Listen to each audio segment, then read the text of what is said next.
You're listening to The Trial Lawyer's Handbook, a courtroom preparation podcast series brought to you by Holland & Knight.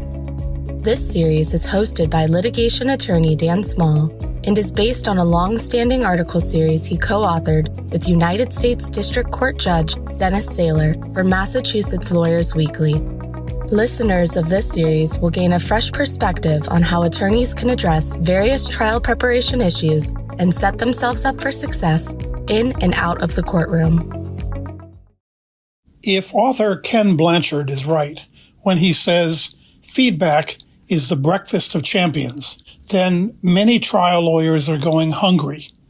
As a trial lawyer, you may get plenty of advice, but you'll get surprisingly little substantive feedback on your performance in the courtroom. To develop your skills, you have to be creative and even aggressive in seeking out the constructive feedback that you need.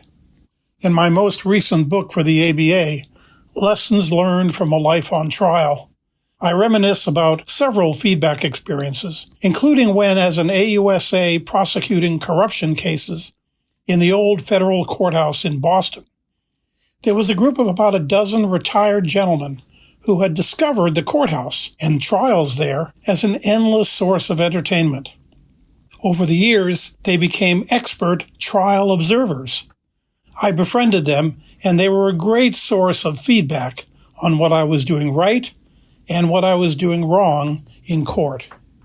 One obvious source of feedback, when you can get it, is the jury. However, jurors often don't want to give it to you. When the trial is over, they want to go home. And in many states, it's improper to contact them, even after the trial. That's one reason that mock juries can be so helpful. You can get a wide range of direct feedback. What about the judge? The unfortunate truth is the judge probably won't give you feedback. Judges are busy, they're not accustomed to it, and they don't want to create a ground for appeal. Most judges would dismiss the notion of giving feedback out of hand if it were suggested, and most lawyers are afraid to ask for it anyway. The client is a particularly poor source of feedback. Clients often are emotionally involved in the case, which affects their judgment. Clients also tend to be over-focused on huffing and puffing, on winning, on minor inconsistencies, and other things that don't help you get feedback. The verdict is a form of feedback, but it isn't a very reliable one. Bad lawyers win cases all the time, just as good lawyers lose them.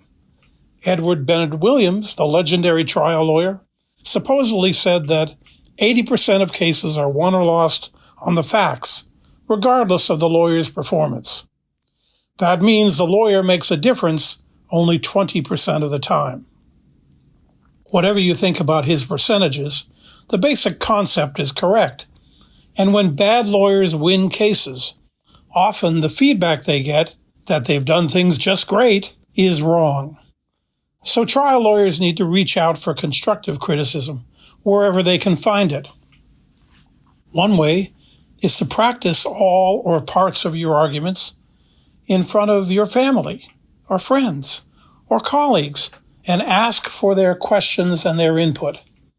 Even strangers in a bar, at the gym, anyone, talk to them about your case and listen to their question. Even the mirror might give you some useful feedback, although it won't ask many questions. Another way is to ask for it. Ask people to come to court to watch you. Ask people who are already there. Ask people who have watched you before. Make it clear that you don't want a cheerleader.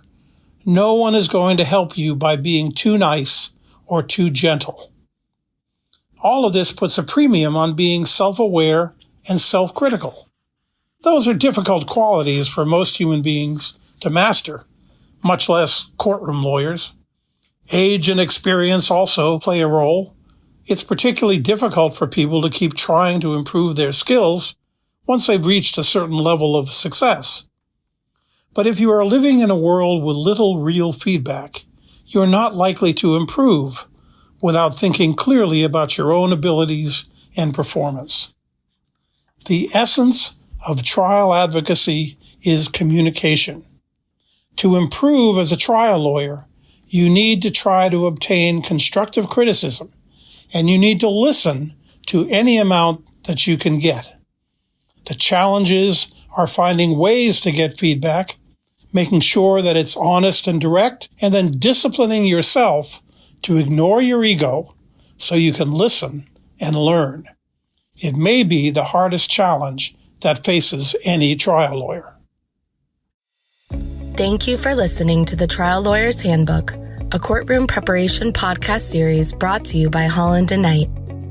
For more information on courtroom preparation, please email dan.small@hklaw.com or visit hklaw.com/Daniel-Small.